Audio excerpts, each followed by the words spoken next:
অনেক দিন পর ফাইনালি আজকে আমিও একটা বিয়েবাড়ির ইনভিটেশন পেয়ে গেছি। তো আজকে ছিল আমার মামাতো দিদির বিয়ে, আর ভেনিউ ছিল রাজারহাটের রয়্যাল ব্যাঙ্কোয়েট হল। তো দেখো আমরা সবাই রেডি হয়ে গাড়ি করে বেরিয়ে পড়েছি, আর আমি ছিলাম আমার মাসির বাড়ি সল্টলেকে। তো সেখান থেকে ভেনিউর ডিস্ট্যান্সটা 40-45 মিনিটে কভার করা যায়, বাট যেহেতু সেদিনকার বিয়ের ডেট, রাস্তায় একটু জ্যাম ছিল, তাই আমাদের একটু সময় লেগেছিলো। আর আমি বসেছিলাম সামনে। আর এভাবে আস্তে আস্তে আমরা পৌঁছে যাচ্ছিলাম আমাদের গন্তব্যস্থলের দিকে। তো দেখা হচ্ছে সেখানে পৌঁছানোর পর।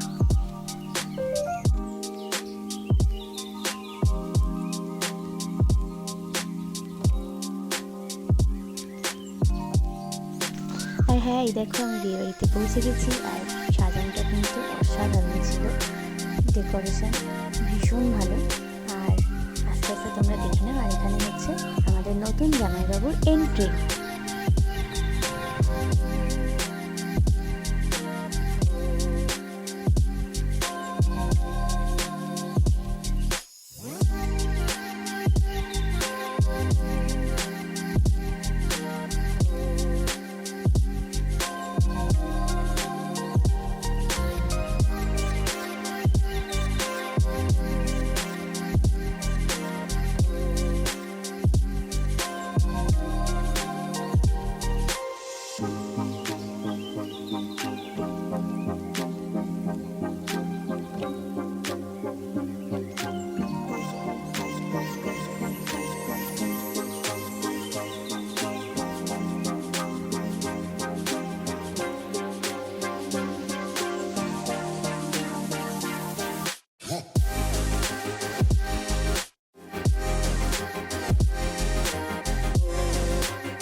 বরের এন্ট্রির পর আমরা চলে এসেছিলাম একটু কনেকে দেখতে। কনে মানে আমার দিদিকে দেখতে। তো দেখো ভেতরে ঢুকে এরকম কিন্তু সাজানো ছিল, আর এখানেই বউয়ের বসার অ্যারেঞ্জমেন্টটা করা হয়েছিল। আর এখানেও কিন্তু খুব সুন্দর আর কি সাজানো গোছানো রয়েছে, আর চেয়ারও পাতা রয়েছে। এই পাশটাতেই কিন্তু বিয়েরও অ্যারেঞ্জমেন্ট করা হয়েছিল। আর এখানে হচ্ছিল আমার দিদির আশীর্বাদ। তো তোমরা দেখতে থাকো ভিডিওটার, কেমন লাগছে অবশ্যই জানিও।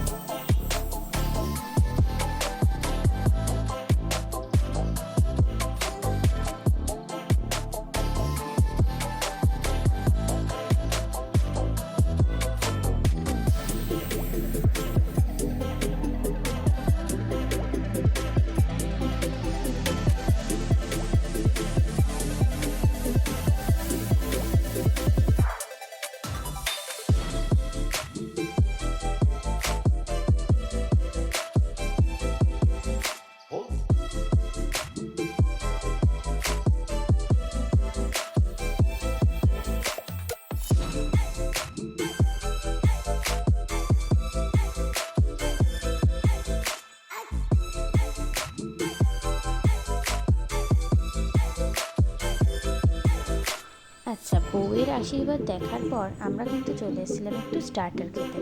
আর স্টার্টারে কিন্তু ছিল চিকেন, মাটন, ফিশ, তিনটেই আইটেম ছিল। আর হচ্ছে মকটেল আর ফুচকা। তো প্রত্যেকটাই খুব ভালো ছিল। আমি ক্যামেরা করতে ভুলে গেছিলাম, কিন্তু খেতে সত্যিই ভালো ছিল। আর এই জায়গাটা এরকম সাজানো ছিল, আর ব্যান্ড পার্টিরা কিন্তু এরকম গান বাজনা হচ্ছিল এই জায়গাটায়। আর এখানটায় আমরা বসে তখন একটু পেট পুজো করে নিচ্ছিলাম। তারপরে আস্তে আস্তে ঢুকে চলে আসবো বিয়ের বিভিন্ন রিচুয়ালসে। এরপর শুরু হলো বিয়ের বিভিন্ন আচার অনুষ্ঠান। তাকে শুভ দৃষ্টির জন্য শুভ দৃষ্টির আগে 7 পাকে ঘোরা হচ্ছে এখানে। আর বিয়ে বাড়ি মানেই তো সবাই মিলে অনেক আনন্দ, হইচই, গল্প গুজব করা। অনেক দিন পর একটা ফ্যামিলি ওকেশন আমরা পেয়েছি, যেখানে প্রায় সবাই এক জায়গায় জড়ো হতে পেরেছি। এখন বিভিন্ন ব্যস্ততার দিনে কাজের মধ্যে সবাই এতটাই ব্যস্ত যে দেখা সাক্ষাৎ কিন্তু এভাবে হয় না। কোনো একটা ফ্যামিলি প্রোগ্রামে সবাই মিলে একসাথে গল্প গুজব, আনন্দ, এগুলোই তো স্মৃতি হয়ে থাকবে। তো আমরা কিন্তু খুব আনন্দ করছিলাম সবাই মিলে এখানটায়। আর এখানে এখনও কিন্তু 7 পাকে শেষ হয়নি, এখনও 7 পাক ঘোরা চলছে। এরপরে হবে শুভ দৃষ্টি, মালা বদল, আরও অন্যান্য অনুষ্ঠান। তোমরা সবাই দেখতে থাকো।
কি গো, যাওয়ার আগে এটা তো দেখে যাও যে আমাদের সেদিনকার কেমন লাগছিল।